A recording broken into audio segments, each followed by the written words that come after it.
I'm going to talk to you about something where I think you can use this language with your teams and in your communities and with your partners a lot, and I think it will really help. Peak, high, and optimal performance. So I work in many environments, and you might have heard the terms peak and high performance bandied around a lot, right? I'm here to sort of debunk the myth and tell you to forget about two and focus in on one. So peak performance. I need you to forget about this, right? Because the social media is full of peak performance this and peak performance that, and it's quite overwhelming, isn't it? Because your organization and your job doesn't feel like peak performance all the time, does it? Because in peak performance, it's where a team or an individual meticulously plan to deliver and peak at a certain point in time in the future. In order to do that, you need to have high predictability, high control, low distraction, and you've got to be incredibly resourced. Does that sound like your organization? Possibly not, right? In fact, your descriptors might be the opposite. Not in control, highly volatile. You haven't got all the resources you require. So how the hell can you peak, right? The only environment I've ever seen peak performance truly come to the fore is Olympic programs. Talk about him at the minute. God bless him. We know the news of Chris Hoy.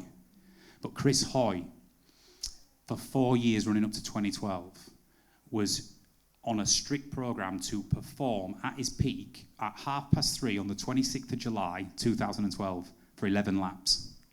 He spent 4 years preparing for that. And in order to do that, there's a lot of resources wrapped around him, low distractions, strict training programs, strict health protocol. And lo and behold, at that time, on that day, he won a gold medal and peaked. Right? That's peak performance. It doesn't describe us. So forget about this, because you're not an Olympic athlete, not that I know of, and your organizations don't apply to peak performance. What I want you to embrace, and if there's one thing you take from my talk today, let it be this. As charities, as people who do amazing work, who don't have all the resources and the time, if there's one thing you need to embrace, it's optimal performance. I learned about this in the military because there's a famous line that we use in the military that no plan survives first contact. And trust me, it doesn't. So you need to think on your feet, shift and change to the situation as it arises. And this is what optimal performance is. It's where a team or individual responds to their daily environment and situations by doing the very best you can with the time you are given, with the resources that you have. That is all you can do. As a performance consultant, as someone works in high elite sports, in the military, with the biggest businesses in the world, trust me, it is an illusion. Every single person is performing optimally. Sometimes it's flow. The top part of this graph is, when I say flow, it means that you've done something amazing, you've executed, it's felt great, it's to the standard you want, in the time frames you wanted, and you leave feeling amazing. We absolutely nailed that. And sometimes it's bloody drudgery. Drudgery, I love that word. Have you ever gone home at the end of a week and felt like it's been absolute drudgery? Every week.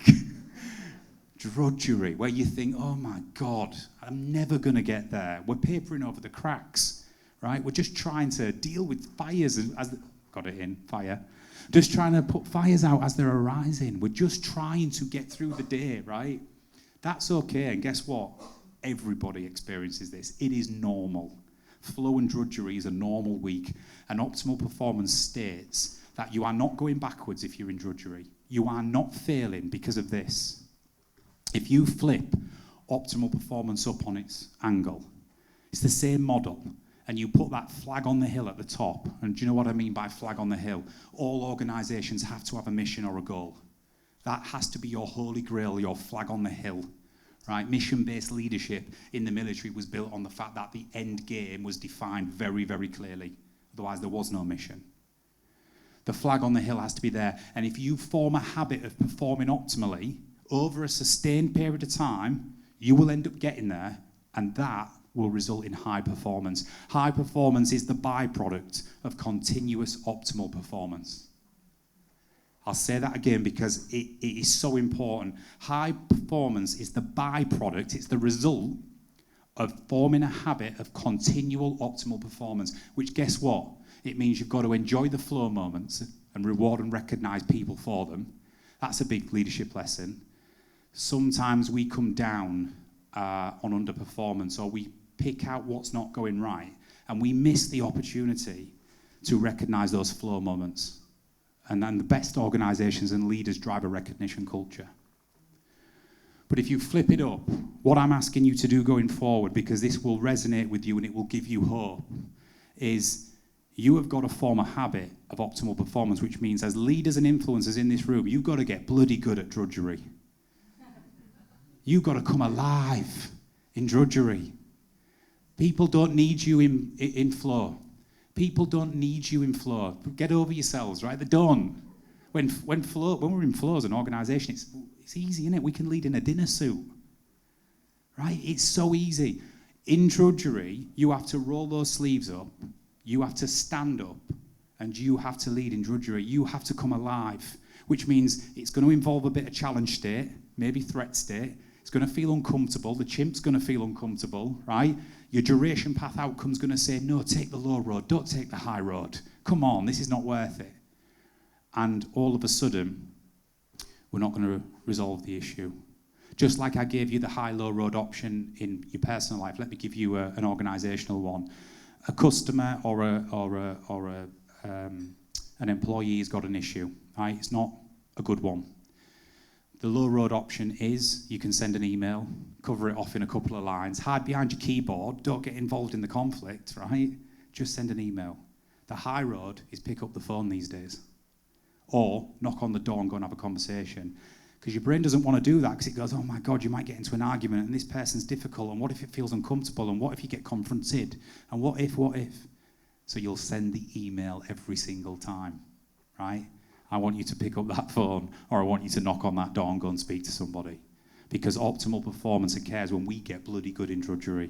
And the more you push into drudgery, the more you balance your pain and pleasure scales. So you become more resilient, right? You become more able to deal with challenge and adversity. So let me give you 4 things that I see in leaders in any walk of life who are really good in drudgery, all right? And I want you to think about yourself and where you maybe stack up against these 4 attributes, all right? The first one is courage. Courage, you're going to need the courage to step into drudgery and step into that challenge state. Not everybody's got high courage, by the way. We test a lot of people on a particular psychometric test, and you can be high, moderate, or low with these attributes, right? Not everybody's high or moderate on courage. Some people have low courage, and guess what? That's a strength at times. It's a strength. Some people have high courage, and that can be a weakness when you're pushing into everything without thinking about it, right? Trust me. So courage is not the absence of fear. It's your ability to step into drudgery, difficulty, and situations despite the fear. Harriet showed courage this morning. There's fear there, isn't there? But you step into it. My son is 9. He's amazing. He plays rugby. I coach his rugby team. And he says, Daddy, I'm scared. I'm scared to play. I'm scared of getting hurt. And I say, good. I say, good. You know, it's good to be scared.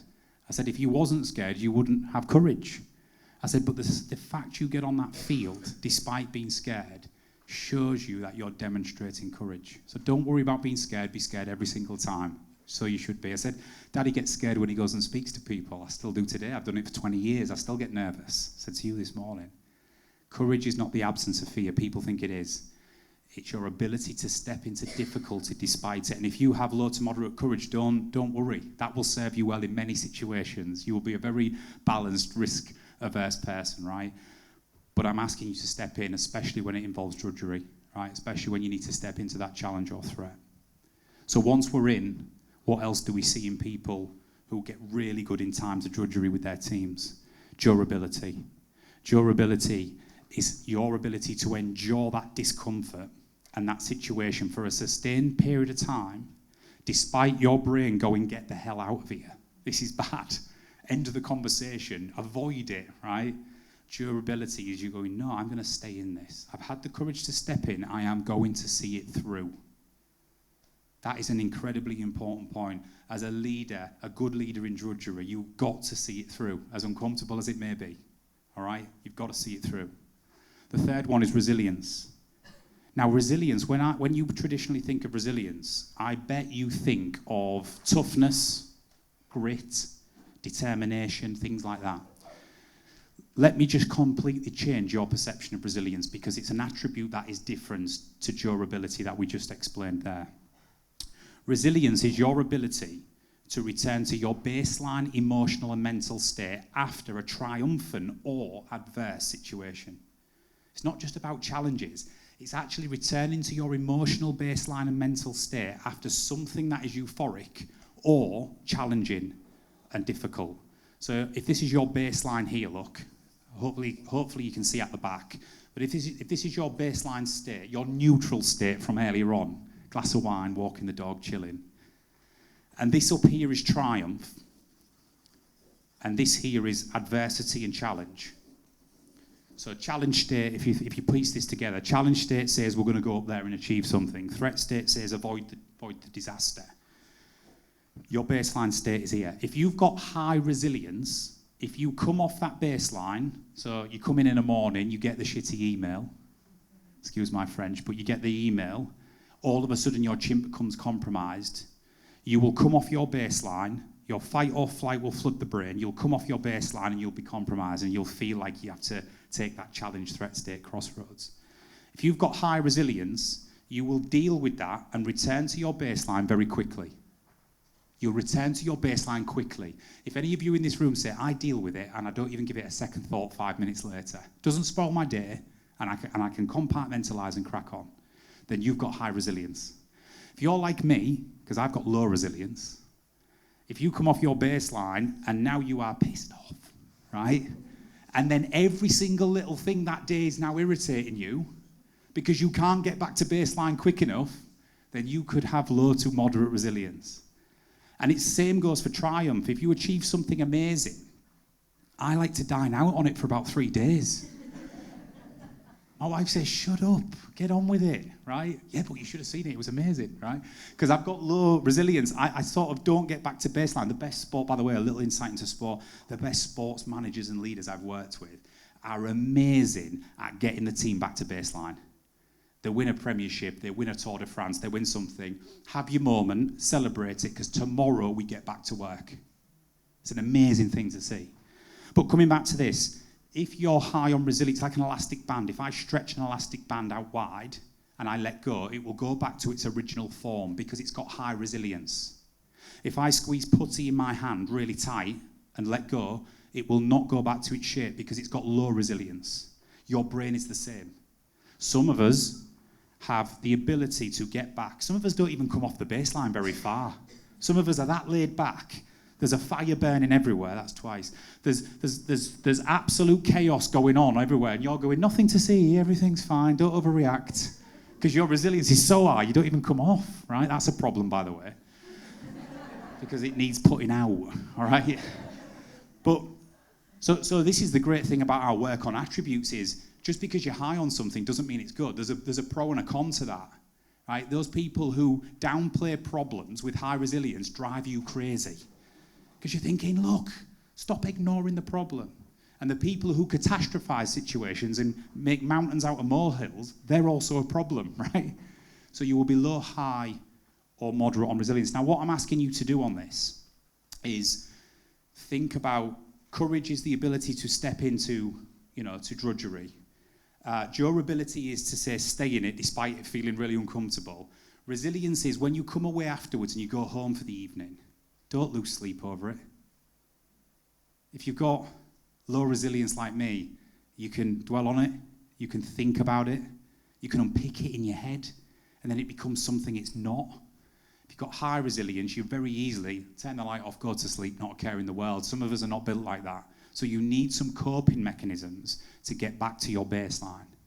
I haven't got time today, but at T2 we work with a lot of people on certain coping mechanisms on how you can compartmentalise what's happened and get yourself back to baseline. It's really important.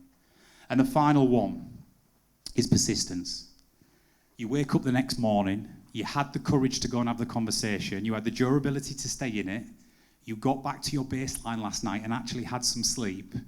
Guess what? The next day, if we haven't got the desired result we want, we've got to go back in again.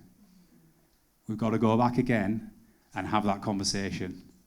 And we have that persistence is our ability to have that conversation as many times as required until we get the desired outcome. And you will if you've got persistence. All 4 of them together form a cycle for attributes required for leadership and for teams in drudgery. Because if you want to embrace optimal performance, which let's be honest, it's all we can do. We're not about peak and high.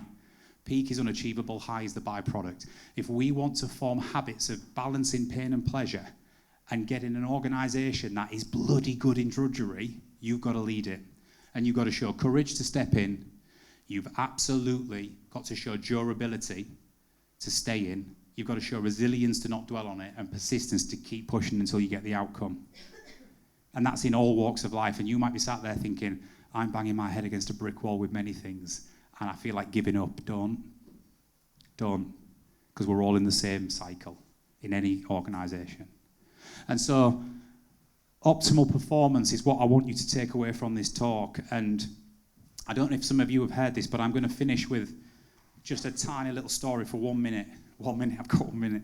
Tiny little story of something which where my motivation comes from, and I mean it from working with people like yourselves. When I served in the military, I felt it was a thankless task. Nobody ever really thanked you for it. You sacrificed, you was away from your family, 7-month deployments, living away from your family in foreign countries. Your relationships were sacrificed. Your personal space was sacrificed. It carried danger. So I felt it was a thankless task. And then when I left the military, I was 2 days from leaving. I went on a course with an American guy, and he was a civilian, but we went on the same course, and we built a wonderful bond over the week. And anyway, it was time to go, and it was time to get his flight back to the US. And before he left, he held his hand out and he went, Martin, can I just say thank you for your service? And I was like, I've got butterflies now thinking about it. I thought, wow, that's an amazing thing to say. And it was the first time in my entire military career that I actually felt like it was worth something. Because he said that. God, if someone had said that earlier, I might have stayed in. I'm glad I didn't. But, so he said that, and I remember how that made me feel. That years of thankless task and sacrifice. You don't get paid well in the military, and you're in drudgery all the time. And that's probably one of the reasons why I left, as well as wanting to go on and do other things. But I remembered how it made me feel. So whenever I speak to anybody who I would consider that serves, whether that's in the emergency services or in the military, and it's not just reserved for those people, it's reserved for good folk like you, who serve in a completely different way, where what you do impacts so many other people, even sometimes to your own detriment, right? So I remember how I felt when he said that to me, so I would like to finish today by thanking you for your service. Ladies and gentlemen, thank you very much.